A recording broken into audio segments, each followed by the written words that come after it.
कुछ पुरानी यादें प्लेलिस्ट में रामीन खान से बात करते हुए मैं ये पूछना चाहूँगा कि 1857 में दिल्ली में उन 4 महीनों की लड़ाई में एक वाक़या ऐसा हुआ था कि बादशाह की तरफ से फरमान दिया गया कोतवाल को कि दिल्ली की सब गायों को एक जगह इकट्ठा कर लिया जाए। वो क्या किस्सा था? किस्सा ये है, उसमें बात ये हुई है कि बहादुर शाह जफ़र जब अब रेबेलियन को लीड कर रहे हैं तो उनके अंदर सबसे दिमाग में ये बहुत बड़ा टेंशन है कि ये जो मेरे अंडर लोग लड़ रहे हैं इनमें आपस में ही डिसयूनिटी है, तो ये रेबेलियन सक्सेसफुल कैसे हो सकता है।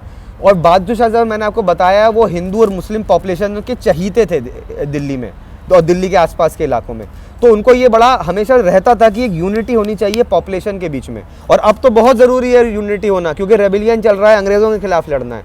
तो बहादुर शाह जफ़र ने ऐसे कई अलग अलग तरीके निकाले कि जो है जिससे जो है यूनिटी बनी रहे।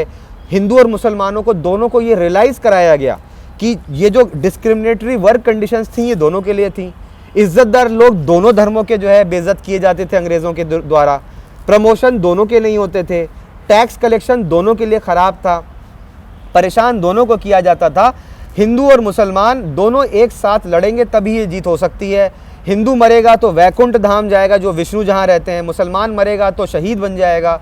हर तरीके से यूनिटी का पूरा वो निकाला जा रहा था, बट इस यूनिटी में एक खलल आ सकता था। इसी टाइम के अराउंड ईद उल ज़ुहा या बकरीद जो है होने वाली थी। अब बकरी ईद में ये होता है कि एक जैसा कि आप लोग को थोड़ा आइडिया होगा कि एक एनिमल सेक्रीफाइस होता है।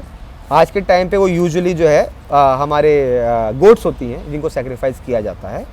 उस समय एक ये प्रॉब्लम थी कि गाय बगाए बीच में कोई एक ऐसा घर होता था या कोई एक ऐसा एरिया होता था जहाँ पे किसी ने कोई गलती से गाय सेक्रीफाइस हो जाती थी, और हिंदूज़ के लिए गाय जो है बहुत ही सीक्रेट है। उस एक इंसिडेंट की वजह से, एक इंसान की गलती की वजह से हिंदू मुस्लिम पॉपुलेशंस में आपस में लड़ाई हो जाती थी और राइट सिचुएशन बन जाती थी, और ये 1857 से पहले भी ऐसे केसेस आए थे। बहादुर शाह जफ़र को ये डर था कहीं इस क्रिटिकल टाइम पे ये फिर से ना हो जाए, कोई मुसलमान गलती से ये ना कर दे कि जो है किसी गाय को जो है सेक्रीफाइस कर दे बकरीद पे। तो उन्होंने ये ऑर्डर दिया कोतवाल को कि जितने भी गायें हैं पूरे शहर में और जो मुसलमान ओन करते हैं, भले ही वो दूध के लिए ओन करते हों, उन सारी गायों को आप जो है इकट्ठा करिए और उन्हें अपने पास पे अपनी प्रोटेक्शन में लाइए ताकि कोई भी गलती से गाय सेक्रीफाइस ना करे। अब आप कोतवाल के दिमाग में सोचिए क्या प्रेशर होगा कि पूरे शहर की जो है सारी गायों को कलेक्ट करना है और उन्हें प्रोटेक्ट करना है, तो उसकी तो हिम्मत जो है बिल्कुल ही टूट गई होगी कि वो कहाँ से प्रोटेक्ट करेगा। इतना ऐसा तो एक इंसान के अंदर पॉसिबल नहीं है। तो कोतवाल का ये बताया जाता है, उसने ये रिक्वेस्ट की कि मैं ये तो नहीं कर सकता कि दुनिया भर की दिल्ली भर की सारी गायों को एक जगह पे ला पाऊँ, बट हाँ मैं ये इंश्योर ज़रूर करता हूँ कि जो है कोई ऐसा गलती नहीं करेगा कि किसी गाय को सेक्रीफाइस करे और कोई राइट सिचुएशन बने, और उससे जो है पीस जो है हिंदू मुसलमानों में कंटिन्यू रहेगा।